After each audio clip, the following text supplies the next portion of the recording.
This is AM Agenda. Thank you very much for joining us this morning. Joining me now from Adelaide, Labor MP Nick Champion, and in Melbourne, Liberal MP Kelly O'Dwyer. Kelly, you heard what Bill Shorten had to say. As I mentioned at the start of the program, Tony Abbott has been consulting his senior coalition colleagues last night, again this morning, as to what response the opposition will take on the increased Medicare levy to fund disability care. Bill Shorten said Tony Abbott's got no choice, he has to back it. What's your sense? Will he?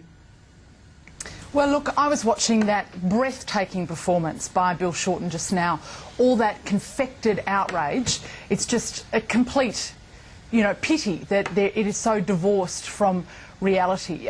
Let's examine a couple of the key facts here. First of all, Tony Abbott and the Liberal opposition have said from the get-go that we are absolutely behind a national disability insurance scheme. Secondly, we actually wrote to the Prime Minister and said to the Prime Minister that we didn't want to play politics with disability.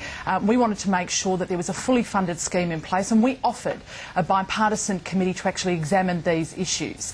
So if we're talking about people playing politics with carers and people with a disability, unfortunately, I think the government has actually gone down that path, and I think that is a very sad thing for Australian political life, and I think it's a very sad thing for Australians more broadly.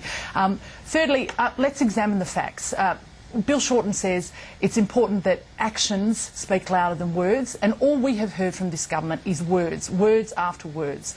When you look at what it is that they are proposing with the Medicare levy, what they're proposing is to fund less than half of the National Disability Insurance Scheme. Less than half. Then they have said, you need to take us on trust that we are going to find the money later on down the track in the future it's not less than half. It's just one to correct the record there. It's 60%. Well, no, that's what the government has said, but it depends on whose modelling you're actually looking at. And some of the modelling has suggested it's going to actually be less than half. So then they've said you actually need to take us on trust that we're going to fund the rest of it at some point in the future through consolidated revenue. This is a government that can't manage a budget. They are saying take us on trust that we're going to be able to manage the economy. And revenue has only gone up. Over the last number of years that they've been in government, more than $70 billion. Nick Champion, what do you say to Kelly O'Dwyer's argument there about the bipartisan committee which Tony Abbott proposed on this issue to elevate it above politics? So isn't it a bit rich to be accusing him of playing politics on it when he supported the disability insurance scheme throughout and indeed proposed a bipartisan committee to deal with it? Well, look, there's always going to be a bit of hardball in this debate, and there always is whenever you're setting up a program. There was with Medicare and with every other social reform that's ever been enacted in this country. I think the important thing to do is to pass this through Parliament and for Tony Abbott to, I guess, come to the table, to accept the fact that we do need to pay for this social program with additional revenue. I think, prior to the global financial crisis, governments, around the world economy was having a bit of a party, and governments found it very easy to fund social spending through additional revenue. We now know that the world economy's got a bit of a hangover, and we're dealing with a different reality, and so we basically have to pay as we go. And if you look at the the coalition's maternity leave scheme, just listen to me, Kelly. If you look at your paternity leave proposal, it does exactly that. It pays for a very generous social safety net, and it pays for it with a levy on corporate taxation. And really what we're doing is applying the same principle to disability care. Now, it would seem to me that if you agree to that principle, that sort of idea, in the case of your paternity leave scheme, you should probably agree to it in the case of protecting people with a disability. I think this is an entirely responsible thing to do. I think this is where we should have been discussing this probably a lot earlier. There's probably, I think, some argument to pass disability care, pass a levy, and then have a parliamentary inquiry. I think there might be some argument. Should never have ruled it out? You think she should never have ruled it out? Well, look, I think the whole of the Parliament should have been having a more intensive debate about disability care a lot earlier. Now, there tends to be a lot of, everybody's in agreement, but we're now getting down to the details. And the Prime Minister, to her credit, has been very forthright over the last week about how we would fund it, about what it would do, about who it would cover. And it's now up to Tony Abbott, I guess. He's auditioning to be the alternative Prime Minister of this country. It's up to him to show some responsibility, to come to the table, to come to the Parliament, to pass this very important legislation. Kelly, and then we can go from there.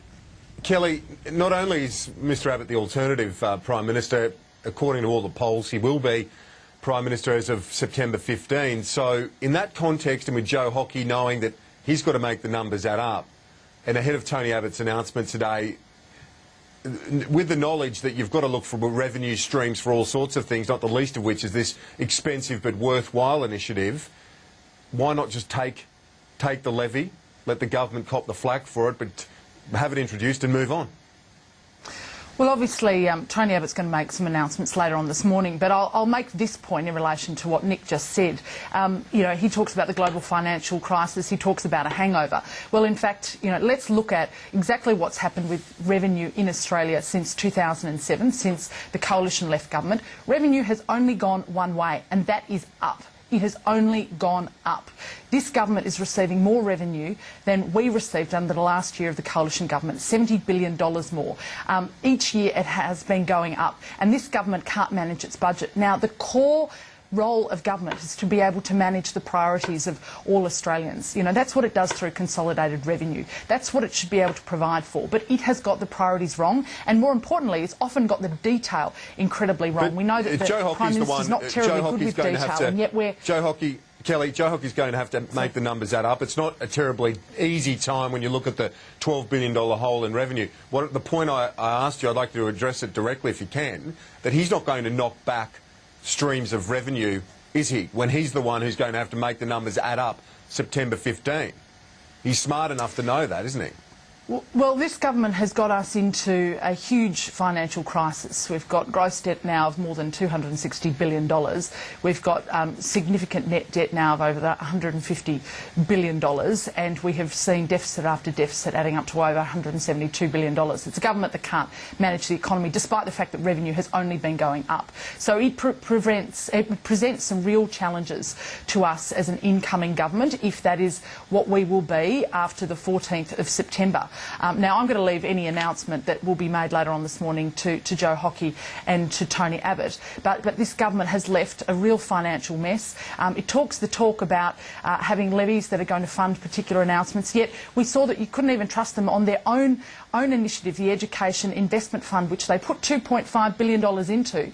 It was going to be for education expenses, and yet it repealed it shortly thereafter and put it into clean energy. I mean, you can't trust this government.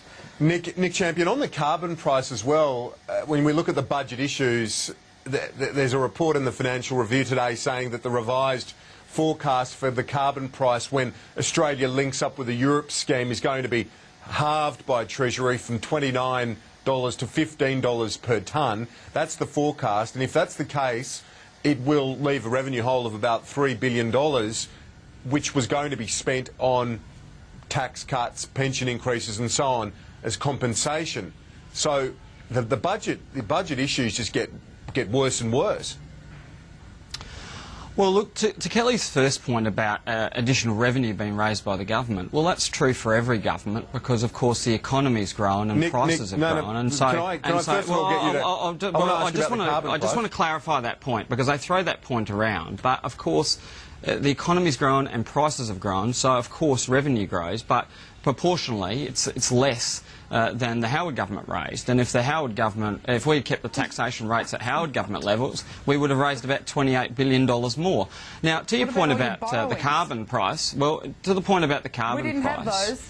Well, I let you have a fair run, Kelly. To the point about the carbon price, look, you'll have to wait for Treasury and MyEFO and the budget and all those things. But I think the real point about here is that the price of abatement will be less. So all of, the sort of henny-penny routine of the opposition, where they ran around saying the sky was going to fall and you have a $100 lamb roast, are actually not happening. Abatement costs will probably go down, and at the same time you can see the carbon price working, that is emissions going down in the electricity sector in particular, and around the world many nations, including Europe and China and America, adopting emissions trading schemes to deal with the very damaging and dangerous issue of climate change. So I don't, it's a two-edged sword. Abatement costs are coming down, but that's probably a good thing. Kelly, and there are others there are those in the business community who have been endorsing the view expressed by Nick Champion this morning. Woodside Petroleum, the chairman of the National Australia Bank, Michael Chaney, they're saying that they prefer an ETS with that lower cost, with the lower price that we're seeing in Europe. They want that market mechanism as opposed to, and in preference to, the Coalition's direct action plan. So he's not on his own, and Greg Combet, they're not on their lonesome with this. Many in the business community want that market mechanism. Do you concede that?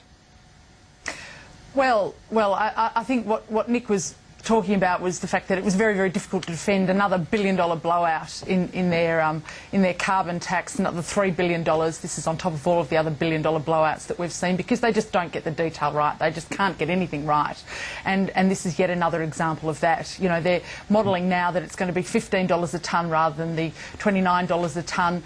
We already know that Europe's around about $4 a tonne. But business want to link in with that, don't they? A number of businesses have expressed support for a market mechanism in preference to the Coalition plan. And it becomes more and more real as we get close to September. Our plan is fully costed, and it is capped. It is capped, unlike the government scheme. And we certainly don't have spending that is attached to our carbon pricing in the way that this current government does. They're spending money that they don't have, they're borrowing money that they certainly don't have, and future generations are going to have to pay for that. So I think it just demonstrates again how the government gets the detail wrong, gets the budget figures wrong, and how Australians have to pay for that. All right, Kelly O'Dwyer, Nick Champion, thanks a lot for that this morning. Appreciate it. Cheers. And that's all we've got time for this morning on AM Agenda. Thank you for your company. We're going to take you live over the next hour or so. We're hearing Tony Abbott's going to be speaking the next hour or so in Victoria. He's obviously on the poly pedal, but we're all awaiting to hear what his response will be, what stance the Coalition will take when it comes to the increased Medicare levy to fund disability care. So we'll take you there live when it happens. Also, the Prime Minister due to sign an agreement with the Tasmanian Premier on the full rollout of disability care in that state. That's due in the next 15 to 20 minutes. So stay with us on Sky News. The latest news is next.